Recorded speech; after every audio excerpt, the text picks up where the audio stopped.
આજે તમારા માટે પ્યોર ગજી ફેબ્રિકમાં સરસ નવી વેરાયટી લઈને આવી ગયા છે. નેકનો લુક ચેક કરી શકો છો. એકદમ સોબર ને રીચ રહેવાની છે. રિયલ મિરર વર્કનું ફિનિશિંગ વાળું વર્ક રહેવાનું છે.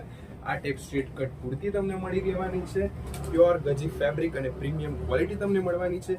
એન્ડ વિથ ફૂલ ઇનર વાળો પીસ રહેવાનો છે તમને. અને અંદર તમને સ્લીવ્સ પણ 3x4 મળી રહેવાની છે. એન્ડ બોટમમાં તમને આ ટાઈપનું પેન્ટ મળી રહેવાનું છે. પેન્ટનું ફેબ્રિક પણ જોઈ શકો છો. પ્યોર ગજી ફેબ્રિકમાં રહેવાની છે. પ્રીમિયમ ક્વોલિટી રહેવાની છે. એન્ડ આ ટાઈપની ફાઇન ડિઝાઇન આપેલી છે. એન્ડ જોડે તમને આ ટાઈપનો ફેન્સી દ્વારા દુપટ્ટો આપેલો છે. દુપટ્ટો પણ ફૂલ લેન્થમાં રહેવાનો છે. આમાં તમારા માટે નવા 2 કલર્સ પણ અવેલેબલ કરાવ્યા છે. જે પણ કલર ડિઝાઇન્સ તમને પસંદ આવે એનો જલ્દીથી સ્ક્રીનશોટ લઈને નીચેના નંબરમાં વોટ્સઅપ કરીને આપનો ઓનલાઈન ઓર્ડર બુકિંગ કરાવી દેજો. Free shipping all over India અમે પ્રોવાઈડ કરીએ છીએ. જલ્દીથી આપનો ફેવરેટ કલરને બુકિંગ કરાવી દેજો. એન્ડ તમારા ફ્રેન્ડ સર્કલમાં જરૂર શેર કરજો. શ્રદ્ધા એમ્પોરિયમ ધાંગધ્રા.